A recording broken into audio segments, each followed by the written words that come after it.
Sang ketua hanya bisa menarik napas panjang, menatap langit dan berbisik lirih kepada Dewi, memohon agar mereka semua tetap dilindungi. Di tempat lain, Evir kini telah ditangkap oleh kelompok Richard. Ia berdiri sambil menatap lokasi di mana Shin Ha-jun gugur seminggu lalu. Richard hanya bisa merasakan sisa-sisa sihir Ha-jun dan beberapa jejak sihir kelas rendah lainnya. Sang Wyvern frustrasi, dirinya sekarang berada dalam cengkeraman organisasi Great Earth. Leslie terlihat ragu, ia tidak percaya bahwa seorang Lich bisa kalah hanya oleh sihir selemah itu.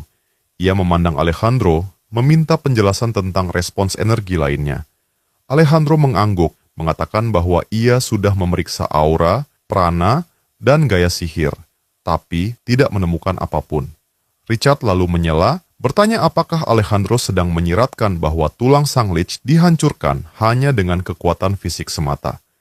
Ia menjelaskan bahwa memang ada makhluk hidup tertentu yang bisa mengalahkan Lich hanya dengan kekuatan mentah, dan kekuatan seekor naga yang telah hidup lebih dari 500 tahun adalah contoh sempurna. Tenaganya cukup untuk mengubah tulang-tulang Lich menjadi abu. Richard lalu memerintahkan untuk meneteskan darah naga ke tanah agar mereka bisa menemukan lokasi keberadaannya. Sementara itu, di tengah hutan yang asing, gerobak Han Bin mengalami kerusakan. Salah satu rodanya patah, membuatnya tak bisa bergerak lebih jauh. Ia mulai khawatir semua barang di dalam gerobak akan menjadi sia-sia. Beberapa bandit mengintainya dari balik pepohonan, tapi sebagian dari mereka ragu untuk mendekat karena mereka merasakan energi aneh dari pria itu. Sang pemimpin bandit memerintahkan anak buahnya untuk tetap mengikuti. Lalu ia muncul dari balik pepohonan dan menawarkan bantuan untuk menurunkan barang-barang Han Bin, meskipun jelas maksudnya adalah merampas semuanya. Ia memperkenalkan dirinya dengan bangga sebagai Kalindor, bandit dari jurang kegelapan, seolah Han Bin seharusnya merasa terhormat dibantu oleh dirinya. Namun Han Bin, si raja pedang dari dunia lain, tidak menggubris omongan itu, dan dengan tangannya sendiri memperbaiki gerobaknya tanpa bantuan siapapun. Beberapa saat kemudian, Kalindor justru terlihat duduk di atas gerobak milik Han Bin, hal yang bahkan tak pernah ia bayangkan sebelumnya. Kemungkinan besar ia patuh karena sebelumnya sudah merasakan kerasnya tangan Han Bin. Sebelum bertemu Kalindor, Han Bin sempat kesulitan menemukan jalur meski telah berulang kali membaca peta. Tidak ada satu orang pun di sekitar dan itu membuatnya gelisah. Anehnya, kemunculan Kalindor justru membawa rasa lega baginya. Ketika Han Bin menyebut namanya dengan salah, Kalindor berusaha membetulkan, tapi segera menyesal karena Han Bin terlihat tersinggung. Tak lama kemudian, mereka tiba di kota Heitan. Kalindor menyuruh Han Bin untuk melihat-lihat kota itu dari atas gerobak. Han Bin terkesima, kagum melihat betapa megahnya kota ini, jauh lebih besar daripada Onprus. Kalindor lalu beralih menjadi pemandu wisata dadakan, memperkenalkannya pada kota yang sibuk itu.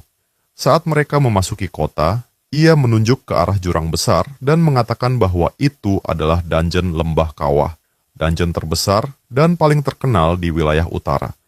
Han Bin merasa tidak masuk akal membangun kota sedekat itu dengan dungeon.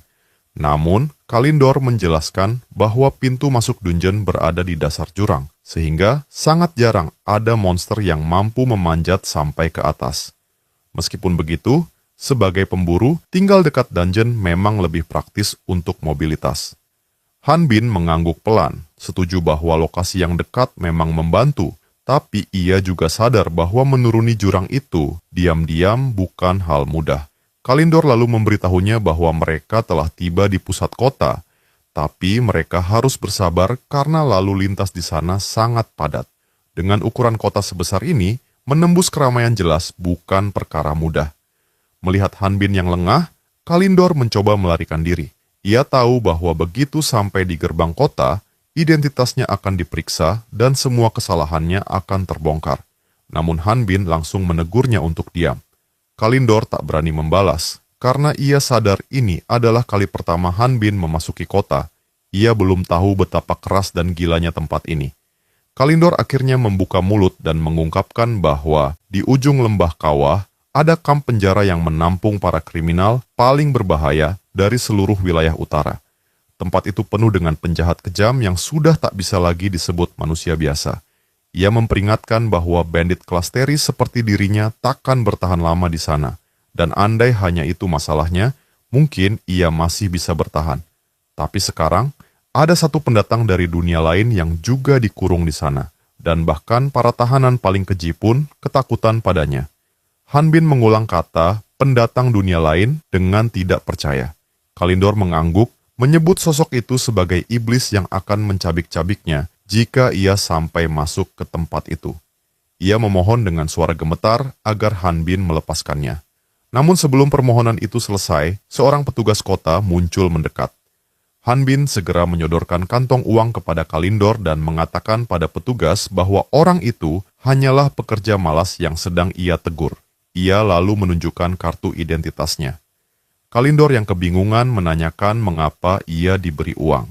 Han Bin menjelaskan bahwa saat ia memulai hidup baru dulu, ia tak punya apa-apa selain pakaian di badan, jadi ia tahu betapa berharganya uang itu. Ia memberinya nasihat agar mencari pekerjaan yang lebih baik. Kalindor mengangguk dan berjanji akan menggunakan koin emas itu dengan bijak.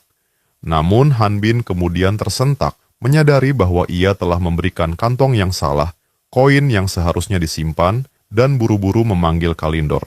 Tapi sudah terlambat. Bandit itu telah lenyap di tengah keramaian.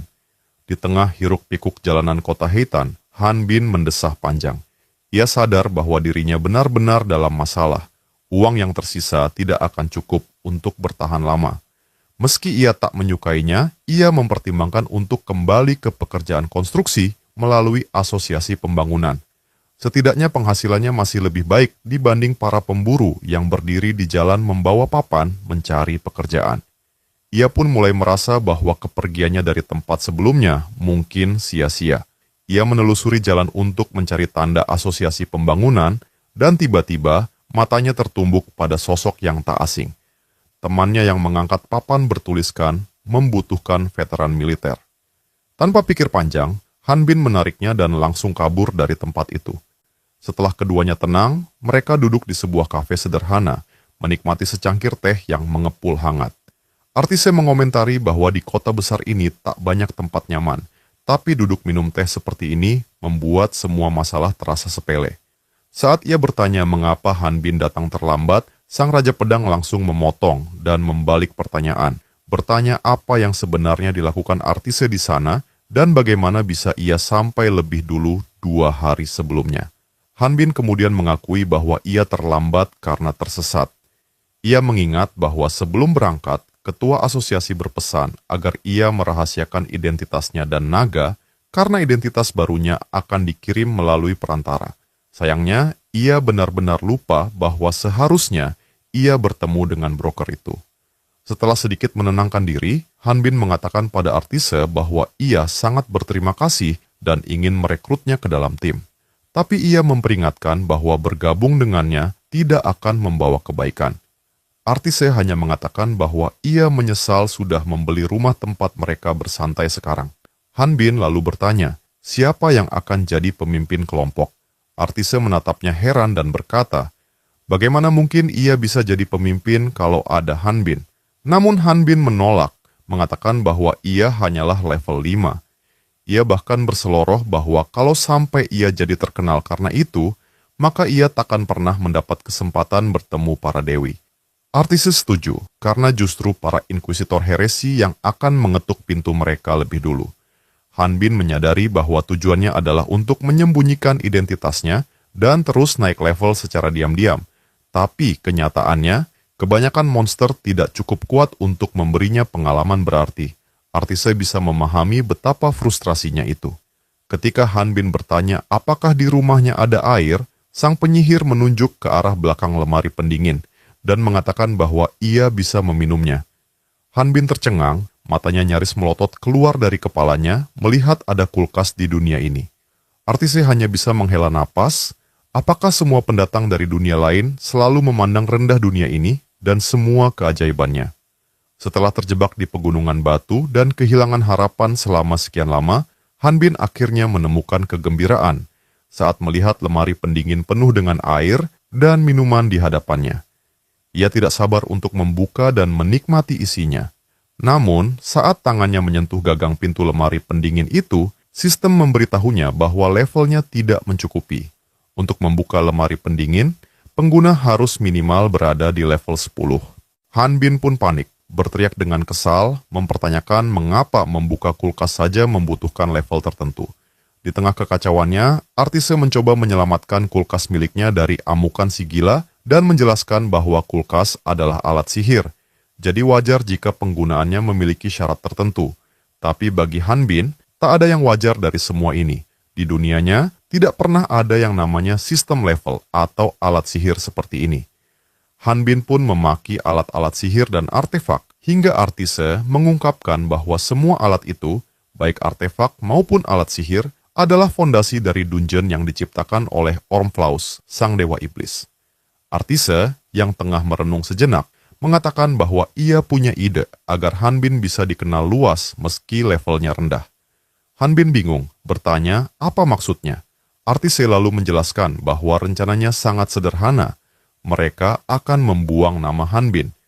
Beberapa waktu kemudian, di markas Guild Pemburu Heitan, Artise dan Han Bin sedang mendaftarkan diri.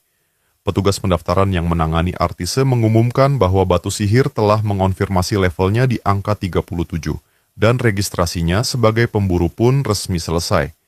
Di sisi lain, petugas wanita yang harus menangani Han Bin terlihat malas dan tak tertarik, karena Han Bin menurutnya tidak menarik secara fisik. Dengan wajah datar, Han Bin dipanggil menggunakan nama barunya, Violet Bennett, dan petugas itu memintanya untuk mengenakan sesuatu agar tak terlalu terbuka. Namun, tatapan dingin Han Bin membuatnya gentar. Ia buru-buru meminta maaf dan segera mengeluarkan batu pengukur untuk mengecek levelnya. Para pemburu lokal mulai bergosip karena mereka belum pernah melihat orang seperti dia. Di saat yang sama, Artise menyarankan agar batu sihir tidak digunakan untuk mengukur level Han Bin. Petugas yang sebelumnya mendaftarkan Artise menyela dan bersikeras bahwa itu prosedur wajib. Namun yang mengejutkan semua orang, Violet Bennett menghancurkan batu pengukur itu hanya dengan satu tangan, sembari berkata bahwa ia tidak akan membiarkan sihir jahat dari batu terkutuk menyentuh tubuh sucinya.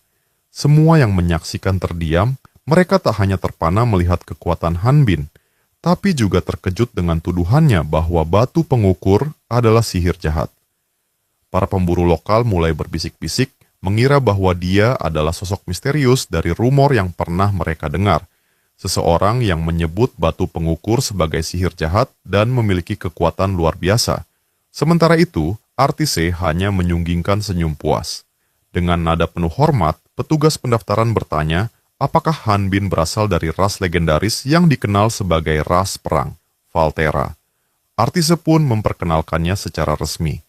Namun sebelum semua ini terjadi, Han Bin sebenarnya tengah berjemur santai di atap rumah Artise sambil merancang rencana besar.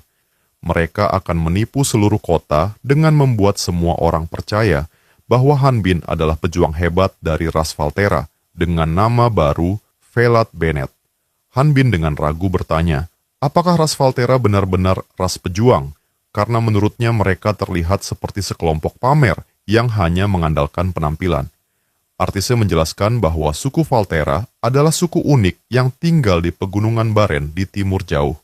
Gambaran orang-orang tentang mereka sangat luar biasa, bertubuh kekar, fanatik kebugaran, dan memiliki penampilan mencolok.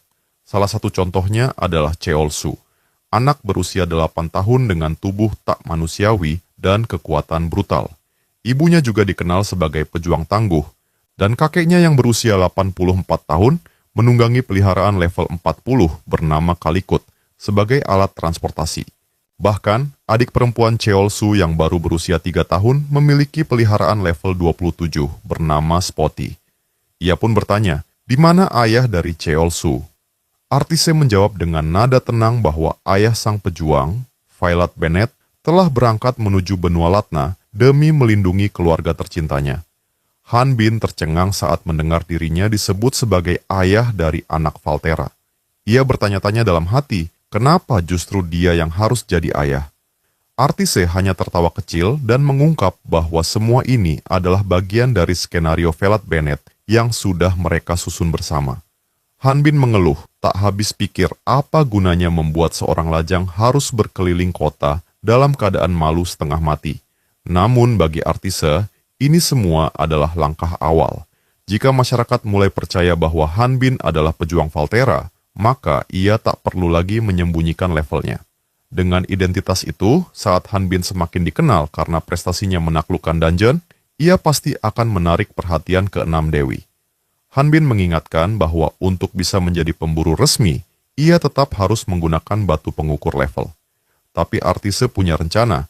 Ia hanya ingin Han Bin menghancurkan batu itu dan sisanya biar dia yang urus.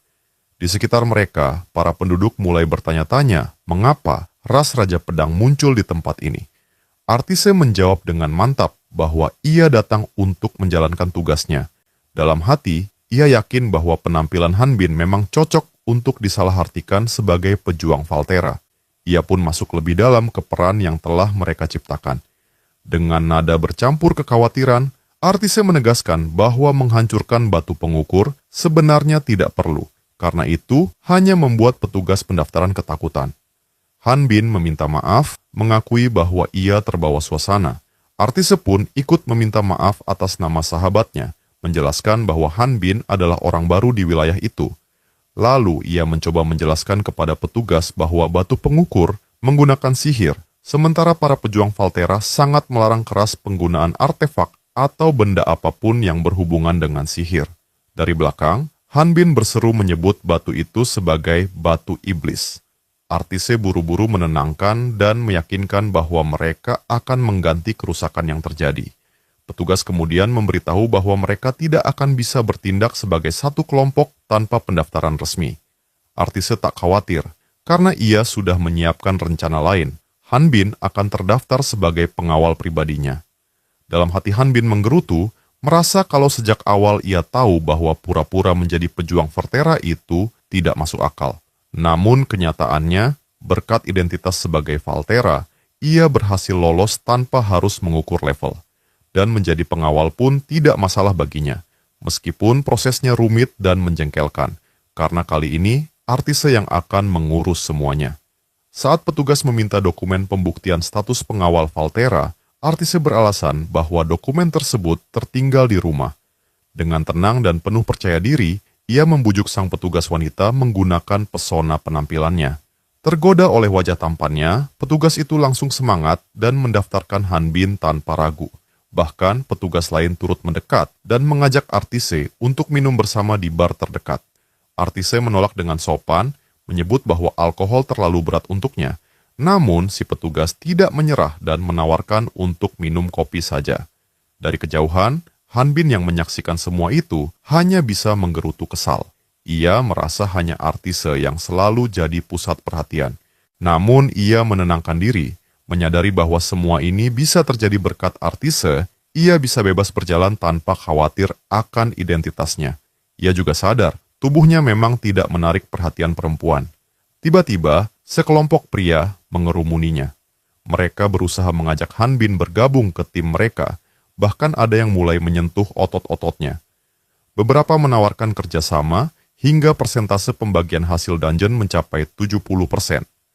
Han Bin yang kewalahan akhirnya berteriak, menyuruh semua orang berhenti. Tak jauh dari kota Heitan, kelompok Richard sedang bermalam di sebuah tempat berbentuk cekungan yang memancarkan aura mencekam. Pemimpin kelompok sementara sedang berbincang dengan Alejandro tentang para pengembara dungeon. Richard menyebut bahwa ia telah menangkap cukup banyak Ratians, namun Alejandro tidak senang dengan kata-kata itu. Sebagai anggota dari Tanah Besar, ia merasa istilah tersebut terlalu kasar. Ia membalas dengan tegas bahwa ia hanya membawa para pengembara yang tersesat. Alejandro lalu menambahkan bahwa dari sudut pandang seorang penguasa wilayah, para pemburu yang berkumpul di sekitar Dungeon Kawah jauh lebih menguntungkan daripada warga biasa. Lagi pula, mereka hanya menerima orang Ratian pilihan sebagai warga karena menurutnya tidak ada yang lebih patuh dibanding para pemulung miskin. Namun Leslie tak setuju. Ia menilai bahwa Alejandro tidak bertindak sesuai dengan alasan yang ia utarakan. Ia mengingatkan bahwa tempat yang kini mereka tempati adalah simbol dari persekutuan mereka dengan dungeon besar. Alejandro membalas bahwa berkat usahanya lah mereka berhasil mengumpulkan orang sebanyak ini. Richard menambahkan bahwa setiap naga yang berumur lebih dari 500 tahun kini telah bergabung dengan mereka. Dan jika di antara mereka ada pengkhianat, maka mereka harus segera memikirkan apa sebenarnya tujuan yang disembunyikan. Alejandro merasa sedikit lega mengetahui bahwa Artise telah melarikan diri ke kota Heitan. Dengan begitu, pria itu tidak akan bisa hidup di tempat lain dalam bentuk manusianya, kecuali di kota-kota dungeon. Leslie, dengan nada menyayangkan, mengomentari bahwa darah naga telah mengering dan mereka tidak bisa lagi menggunakan mantra pelacak lokasi. Sambil tersenyum menyebalkan, ia menambahkan bahwa kini Alejandro harus mulai bekerja keras jika ingin menemukannya. Alejandro yang mulai kesal langsung menegaskan bahwa kegagalan menemukan sang naga bukanlah kesalahannya. Bagi Richard, semua ini terlihat seperti sandiwara murahan, seolah-olah sang terpilih memanggil mereka hanya untuk bermain raja-rajaan di hadapan mereka. Namun, Alejandro tak menyangkal tuduhan itu. Ia menarik tirai dan memperlihatkan sebuah panggung pertunjukan di mana ia memanggil seorang mantan pemburu, seorang kriminal yang ditangkap karena membunuh pemburu lain di dalam dungeon. Mantan pemburu gila itu diketahui telah menghabisi sekitar 25 pemburu, dan Alejandro mengambil alih dirinya sebelum eksekusi dilakukan. Kini Alejandro berjanji akan memberinya kebebasan, asalkan ia mampu membunuh lawannya. Leslie tak terkesan sedikit pun dengan keberhasilan Alejandro menangkap pemburu kelelahan level 37 itu. Namun sang terpilih meminta agar ia melihat lebih teliti. Saat menatap lagi, Leslie terkejut melihat sebuah patch di leher si mantan pemburu, tanda bahwa ia memiliki guideline buatan yang ditanamkan dalam tubuhnya. Leslie terpaku, ia yakin tak ada seorang pun yang pernah bertahan hidup setelah guideline buatan ditanamkan. Namun Alejandro mengungkapkan bahwa mereka telah mengubah metodenya. Kini bukan lagi teknik ekstraksi dari dungeon yang digunakan, melainkan teknik ekstraksi dari manusia. Richard awalnya mengira Alejandro hanya mencoba meminimalkan efek samping dari implan tersebut. Tapi ia tahu, bahkan dengan pendekatan itu, hasilnya tetap tak akan bisa memuaskan harapan orang itu. Sang terpilih memuji kejelian Richard yang langsung memahami maksudnya. Lalu ia mengungkapkan bahwa semua ini tentang pengorbanan. Dan pengorbanan itu adalah seorang gadis manusia. Gadis muda yang menjadi lawan mantan pemburu itu menggenggam 2 pedang di tangannya. Kepada Evir, ia menyampaikan bahwa dirinya adalah seekor wyvern baik. Jadi Evir tak perlu merasa bersalah atas situasi ini, karena ini bukan kesalahannya. Sementara itu, si mantan pemburu tampak sangat bersemangat untuk membunuh lawannya. Alejandro memberinya izin untuk bermain dengan gadis itu sebagai bentuk perayaan atas kebebasannya. Pertarungan pun dimulai. Mantan pemburu itu mengaku bahwa awalnya ia merasa gugup menggunakan guideline buatan, namun semakin sering ia memakainya, semakin ia menyukainya. Ia yakin gadis itu pasti bisa melihat bahwa levelnya jauh di atas dan berharap ia akan memohon untuk hidupnya. Tapi sang gadis tahu bahwa memohon hanya akan sia-sia. Ia tidak takut bertarung. Sementara itu, Evir dipenuhi rasa takut, tapi ia juga sadar bahwa ketakutan tak akan membuat situasinya membaik. Ia adalah kesatria wyvern utama yang dulu melindungi kerajaan. Kini, untuk menyelamatkan gadis itu, ia memutuskan mencari celah. Saat perhatian para penghuni dunia lain teralihkan, Evir melepas moncong penahan dan mengintip perlahan dari dalam ruangan. Dari kejauhan, ia melihat gadis itu bergerak dengan gerakan yang begitu halus, nyaris seperti tarian di udara. Namun, si mantan pemburu tetap tak terkesan. Ia justru ingin memanaskan pertarungan lebih jauh. Gadis itu menanggapi, jika memang ia ingin serius bertarung, seharusnya ia tidak membuang waktu untuk berdandan lebih dulu. Si mantan pemburu tiba-tiba terdiam, kebingungan. Ia baru menyadari bahwa rambutnya telah terpotong oleh pedang gadis itu tanpa ia sempat menyadari apapun. Leslie mulai bertanya-tanya, mungkinkah gadis itu juga memiliki guideline buatan? Alejandro membalas bahwa itu tidak masuk akal. Tak mungkin gadis semuda itu bisa mencapai level tinggi seperti sekarang tanpa guideline buatan. Tapi Leslie membatin bahwa meski ada perbedaan 5 level sekalipun, jika gadis itu memang sehebat itu, perbedaan itu tak akan terlalu berarti. Ia pun heran mengapa Alejandro repot-repot memamerkan orang yang hanya layak dijadikan bahan latih tanding. Namun Alejandro meminta agar ia memperhatikan lebih dalam. Amarah si mantan pemburu kini meledak. Ia benar-benar kehilangan kendali dan sepenuhnya mengabaikan perintah Alejandro untuk berhenti. Leslie pun terkejut saat Alejandro mengungkap bahwa ia menggunakan teknik ekstraksi manusia untuk mengubah si pemburu gila menjadi makhluk yang disebut Tatiro. Ia menjelaskan bahwa teknik ekstraksi ini melibatkan penciptaan makhluk setengah manusia dan setengah monster.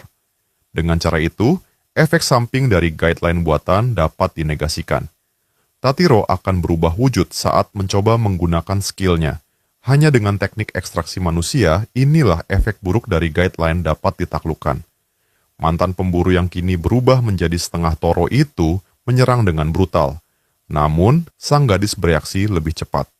Dengan tenang, dia mengaktifkan kemampuan petirnya yang khas dan seketika membuat makhluk buas itu tak sadarkan diri. Tanpa menunjukkan emosi, gadis itu melapor kepada para juri bahwa dia telah menghentikan ujian karena lawan telah kehilangan kesadaran. Alejandro yang menyaksikan langsung mengangguk dan menegaskan bahwa makhluk itu tidak bisa lagi digunakan. Ia memerintahkan sang gadis untuk mengurusnya sebelum makhluk itu mengamuk kembali. Namun sebelum tugas itu selesai, makhluk itu tiba-tiba sadar dan mengaku dirinya baik-baik saja, tapi hanya untuk kembali ditebas hingga tewas oleh sang gadis. Dari kejauhan, Evir yang sejak awal menyaksikan semuanya, terdiam menyaksikan betapa gadis yang tadi bersikap ramah kepadanya kini membunuh mantan pemburu itu tanpa ragu sedikit pun.